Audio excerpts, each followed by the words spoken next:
Welcome to Suman TV. ప్రస్తుతం మనతో ఉన్నారు ఇన్సూరెన్స్ ఎక్స్పర్ట్ పిట్టా సురేష్ కుమార్ గారు. నమస్తే సార్. నమస్తే అండి. సార్, మనం హెల్త్ ఇన్సూరెన్స్ చూసాం, టర్మ్ ఇన్సూరెన్స్ చూసాం, నెక్స్ట్ మోటార్ ఇన్సూరెన్స్. ఇప్పుడు ఈ రెండు అంత మ్యాండేటరీ కాకపోయినా మోటార్ ఇన్సూరెన్స్ అనేది మ్యాండేటరీ అని తెలుస్తుంది. సో అసలు మోటార్ అంటే వెహికల్, ఆ వెహికల్ ఇన్సూరెన్స్ అనేది అసలు ఇంపార్టెంట్ ఏంటి, దానికి ఇన్సూరెన్స్ అనేది ఎలా చేసుకుంటారు, వాటికి సంబంధించిన వివరాలు. అంటే మీరు అన్నారు చూసారా, అది మ్యాండేటెడ్ అనేసి. It is mandated by law. అంటే మోటార్ వెహికల్ యాక్ట్ సెక్షన్ 146 అని, దాంట్లో ఏంటంటే ఏ వెహికల్ అయినా కూడా ఇన్సూరెన్స్ లేకుండా it should not ply on the roads. Okay, అది రోడ్డు మీదకి వచ్చిందంటే ఖచ్చితంగా ఇన్సూర్డ్ అయ్యి ఉండాలి. అంటే రోడ్డు మీదకి వచ్చింది అంటే it is a public exposure. అంటే ఇప్పుడు ఒక లయబిలిటీ క్రియేట్ చేసేంతగా, అంటే ఒకప్పుడు మీరు ఒక చిన్న బ్యాక్గ్రౌండ్ చూసుకున్నట్లయితే ఈ మోటరైజ్డ్ వెహికల్స్ లేనప్పుడు ఏముండేవంటే ఈ ఎద్దుల బండ్లు, గుర్రపు బండ్లు ఉండేవి. గుర్రపు బండ్ల కింద కూడా మనుషులు నలిగిపోయిన సందర్భం, అంటే స్టాంపీడ్ అయిపోయిన సందర్భాలు కూడా ఉన్నాయి. So that is also liability. The owner was liable. అంటే ఒకవేళ ఆ గుర్రం కిందకి ఎవరైనా అబ్బాయి వచ్చేసాడు, లేదంటే చిన్న బాబు వచ్చేసాడు, లేదంటే పెద్దవాళ్ళు కూడా పడిపోయిన సందర్భాలు కూడా ఉన్నాయి. అంటే దాని చక్రాల కింద నలిగిపోయిన ఇలాంటివి ఏంటంటే ఆ ఓనర్కి ఒక కంపెన్సేషన్ కట్టాలన్నట్లుగా దాన్ని ఏమంటారంటే లా ఆఫ్ టాట్స్. అంటే మన ఒక principle of natural justice. Okay, ఈయన వల్ల ఇతను నష్టపోయాడు కాబట్టి ఈ లయబిలిటీ అనేది ఉంటుందన్నమాట. ఇప్పుడు సెక్షన్ 146 కూడా చెప్పేది ఏంటంటే మ్యాండేటరీ ఇన్సూరెన్సు అంటే ఎదుటివారికి జరిగినప్పుడు ఎప్పుడైతే లయబిలిటీ అనేది అటాచ్ అవుతుందో దానికి ఖచ్చితంగా తీసుకోమని చెప్తున్నారు. ఒకప్పుడు ఏమయ్యేదంటే ఇది 1 ఇయర్ ఉండేదన్నమాట ఈ లయబిలిటీ పాలసీ అన్నీ కూడా. ఇది కూడా జనరల్ ఇన్సూరెన్స్ ఇండస్ట్రీలోనే వస్తుంది. 1 ఇయర్ వరకు లయబిలిటీ ప్రీమియం మ్యాండేటరీ అని ఉండేది. తర్వాత ఈ కేసులన్నీ కూడా సబ్సిక్వెంట్ ఇయర్లో రెన్యూ చేయించకపోవడం వల్ల ఇప్పుడు 2 వీలర్స్ ఏమైపోతుందంటే, ఇప్పుడు మీకు షోరూమ్ నుంచి డెలివరీ తీసుకున్న తర్వాత 1 ఇయర్ ఏదో నడుపుకుంటారు. నేను ఇంటి నుంచి పక్కకే కదా పాలు తీసుకోవడానికి వెళ్తున్నాను, ఇంకో దానికి వెళ్తున్నాను, షాప్కి వెళ్తున్నాను, కొంతమంది ఆఫీస్కి వెళ్ళకపోవచ్చు, ఇంట్లో ఎప్పుడైనా తిప్పుతారు లేకపోతే లేదన్నట్టుగా ఉంటుంది. కాబట్టి దీనికి ఇన్సూరెన్స్ ఎందుకు తీసుకోవడం అన్న ఒక థాట్లో వీళ్ళు ఏం చేస్తారంటే పాలసీ రెన్యూ చేయడం కూడా కొంచెం నెగ్లెక్ట్ చేస్తారు. ఆ నెగ్లెక్ట్ చేసినప్పుడు ఏమైపోతుంది, సరిగ్గా అదే టైంలోనే ఎప్పుడైతే ఇలా నెగ్లెక్ట్ చేసిన టైంలోనే ఏదైనా ఇన్సిడెంట్ జరిగిందనుకోండి, అంటే ఎదుటి వారికి ఎవరైనా గుద్దేయడమో ఏదో జరిగిందనుకోండి, అప్పుడు ఏం జరుగుతుందంటే ఆ లీగల్ లయబిలిటీ అటాచ్ అయినప్పుడు ఈ పాలసీలు సబ్సిక్వెంట్ ఇయర్స్లో ఉండట్లేదు. కాబట్టి సుప్రీంకోర్టు ఏమేం చేసిందంటే, అంటే ఈ కేసెస్ అన్నీ కూడా రివ్యూస్ చేస్తున్నప్పుడు దీనికి యాక్చువల్గా అయితే ఈ మోటార్ వెహికల్ రిలేటెడ్ ఏవైతే ఇన్సిడెంట్స్ ఉన్నాయో అన్నీ కూడా ఒక ట్రిబ్యునల్ సపరేట్గా పెట్టేసింది. MACT అంటారు, అంటే మోటార్ యాక్సిడెంట్స్ క్లెయిమ్స్ ట్రిబ్యునల్ అనేసి. ఈ ట్రిబ్యునల్కి కేసెస్ అన్నీ కూడా పైలప్ అయిపోతున్నాయి. ఈ పైలప్ అయిపోతున్నప్పుడు ఏమైపోతుందంటే ఫస్ట్ ఇయర్ కాకుండా సబ్సిక్వెంట్ ఇయర్స్లో ఈ క్లెయిమ్స్ ఇన్సూరెన్స్ కంపెనీస్ కూడా మేము పార్టీ కాదు, ఎందుకంటే మా పాలసీ ఇచ్చిన పీరియడ్ అయిపోయింది, ఆ డ్యూరేషన్ అయిపోయిన తర్వాత మాకు లయబిలిటీ లేదు. ఓకే, అలాంటప్పుడు ఏమైపోతుందంటే లక్షలు ఎవరైతే ఓనర్ ఉన్నాడో అతనికి మాత్రం తప్పట్లేదు. ఇప్పుడు ఏమైపోతుందంటే ఇన్సూరెన్స్ కంపెనీ ఏం చేస్తుంది, it is trying to absorb your risk.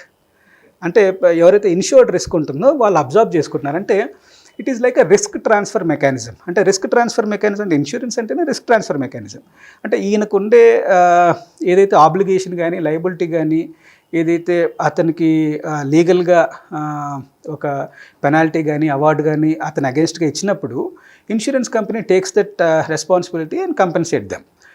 1 year తర్వాత ఇది చూస్తున్న సందర్భాల్లో ఏం జరిగిందంటే ఇవన్నీ కేసెస్ కూడా పైలప్ అయిపోతున్నాయి, వీళ్ళు డిఫాల్ట్ అయిపోతున్నారు. తర్వాత కొంతమంది ఇన్సాల్వెన్సీ కింద పెట్టుకుంటున్నారు, ఎందుకంటే 20 lakhs 30 lakhs పే చేయాలంటే ఒక చిన్న ఇదేంటంటే డైలీ వేజరు చాలా కష్టపడిపోతున్నారు అనమాట.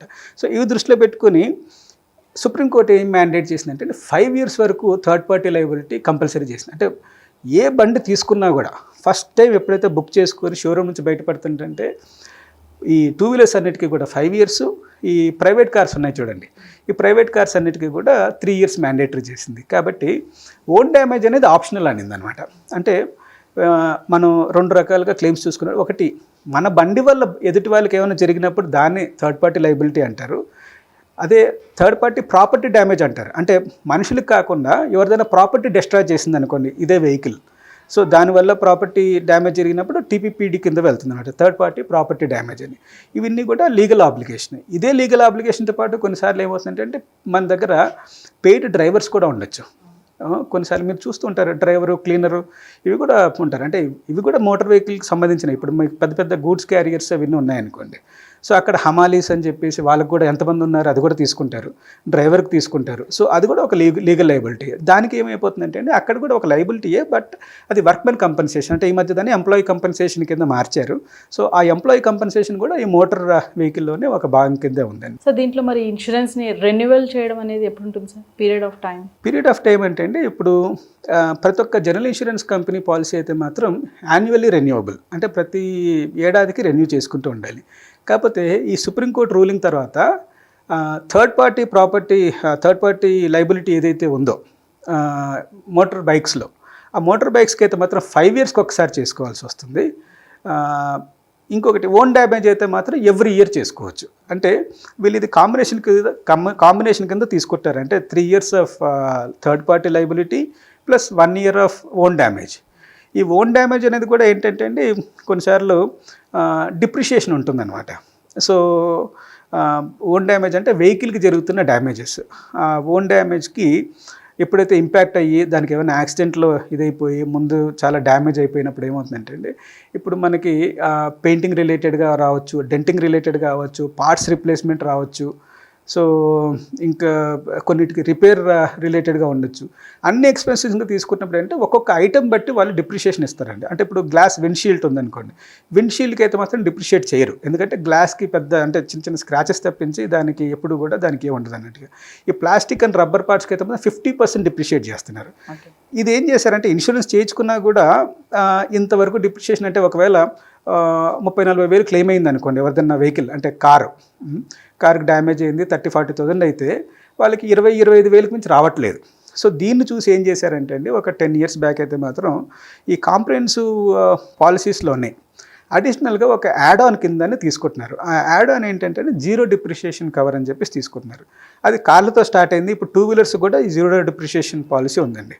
ఇప్పుడు ఏదైనా plastic parts, rubber parts, paints, dents వీటి రిలేటెడ్గా అయితే మాత్రం ఇంతకుముందు చాలా డిప్రిషియేషన్ అయ్యేది.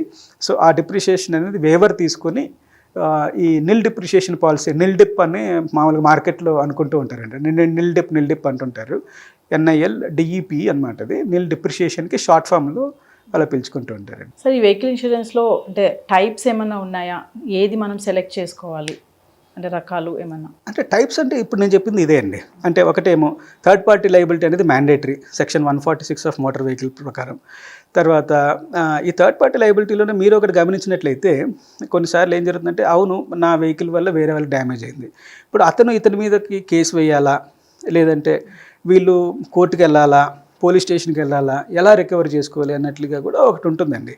అది నేను అంటే ఈ కేసెస్ కూడా ఎక్కువ అవుతున్న కొద్ది ఏం జరిగిందంటే ఇప్పుడు ఒకటి మార్కెట్లో అన్ని ఇన్సూరెన్స్ కంపెనీస్ ఒక మార్కెట్ అగ్రిమెంట్ కింద వచ్చారన్నమాట. అంటే నాక్ ఫర్ నాక్ అగ్రిమెంట్ అంటారు దాన్ని. నాక్ ఫర్ నాక్ అంటే మామూలుగా మనం తెలుగులో చెప్పుకోవాలంటే గుద్దుకు గుద్దు, నువ్వు గుద్దావు నేను గుద్దాను సరిపోయింది అన్నట్లుగా. సో నీ పాలసీలో నువ్వు క్లెయిమ్ చేసుకో, నా పాలసీలో నేను క్లెయిమ్ చేసుకో అన్నట్లుగా వీళ్ళు చెప్పుకుంటారు. సో అందుకని దీనివల్ల ఏంటంటే లీగల్ కాంప్లికేషన్స్ తగ్గిపోతాయి. ఇప్పటికే కోర్ట్స్ నిండా చాలా వరకు అంటే చిన్న చిన్న క్లెయిమ్స్ కాకుండా ఈ పెద్ద క్లెయిమ్స్ వరకు అయితే వాళ్ళు అటెన్షన్ ఇవ్వచ్చు. కానీ మరి చిన్న చిన్న క్లెయిమ్స్ ఒక 500, 1000, 2000, 10,000 ఇవన్నీ మా దగ్గరికి రావద్దండి. ఓన్ డ్యామేజ్ వరకు చాలా వరకు ఈ నాక్ ఫర్ నాక్ అగ్రిమెంట్లోనే మీరు చేసుకుని అన్నట్లుగా అంటారు. Unless there is any death or bodily injury, లేదంటే ఏదైనా సివియర్ డ్యామేజ్ ఉంటే తప్పించి ఈ కోర్ట్స్ని ఆశ్రయించద్దు అన్నట్లుగా ఇండైరెక్ట్గా ఈ ఇన్సూరెన్స్ కంపెనీ వాళ్ళు కూడా వాళ్ళ మీద వాళ్ళ మీద అంటే వేరే ఇన్సూరెన్స్ కంపెనీ మీద నుంచి రికవరీ చేసుకోవాల్సిన అవసరం లేదండి అది. సో ఇదొకటి ఉంది. సో ఇంకొకటి మీరు ఇదే లయబిలిటీ రిలేటెడ్గా చూసుకుంటే ఒకవేళ హిట్ అండ్ రన్ కేసెస్ అని కొన్ని ఉంటాయి. హిట్ అండ్ రన్ కేసెస్లో ఏం జరుగుతుందంటే ఇప్పుడు బండి వచ్చేసి గుద్దేసి వెళ్ళిపోయింది, ఇంకా కనపడదు, ఎవరు గుద్దారో తెలియదు. అంటే ఇప్పుడు సీసీటీవీ కెమెరాల్లో ఉండి కొంతవరకు తెలుసుకోగలుగుతున్నారు కానివ్వండి, బట్ అది తెలుసుకోలేని సందర్భంలో కూడా ఏమైపోతుందంటే సొలాషియం ఫండ్ అని ఒకటి ఉందండి. ఇదే మోటార్ పాలసీ నుంచి అన్ని ఇన్సూరెన్స్ కంపెనీస్ కూడా కొంత అమౌంట్ ఈ ఫండ్కి కంట్రిబ్యూట్ చేస్తూ ఉంటాయి. దీనివల్ల ఏమవుతుందంటే అండి ఇప్పుడు మీకు ఈ సొలాషియం ఫండ్ రిలేటెడ్గా ప్రతి ఒక్క స్టేట్ గవర్నమెంట్లో కూడా మీరు అప్లై చేసుకో, అంటే ఎవరైనా కూడా గ్రీవస్ ఇంజరీ, డెత్ ఈ రెండు కవర్ అవుతాయి. ఏదైనా గ్రీవస్ ఇంజరీ అయిందంటే మాత్రం 50,000 కంపెన్సేషన్ వస్తుంది. సో దీనికి ఒక 2 ఫామ్స్ ఏవో సబ్మిట్ చేయాల్సి ఉంటుంది. అది మీకు ఏ రెవెన్యూ డిపార్ట్మెంట్కి వెళ్ళినా లేదంటే పోలీస్ స్టేషన్ వాళ్ళైనా కూడా మీకు గైడ్ చేస్తారు.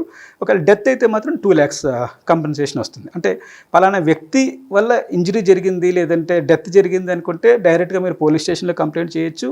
దాంట్లో వాళ్ళు తీసుకున్న దాన్ని బట్టి అది MACTకి రిఫర్ అవుతుంది. అక్కడ ట్రిబ్యునల్లో ఎంత అవార్డు అయితే వస్తుందో అది ఒక 1-2 years తర్వాత అవార్డు ఇన్సూరెన్స్ కంపెనీ కూడా ఉందంటే ఇన్సూరెన్స్ కంపెనీ కూడా పార్టీ చేస్తారు, వాళ్ళు పే చేస్తారనమాట అండి. ఒకవేళ అది లేకపోతే మాత్రం ఎవరైతే ఓనర్ ఉన్నాడో అతనే పే చేసుకోవాల్సి వస్తుంది. Thank you sir.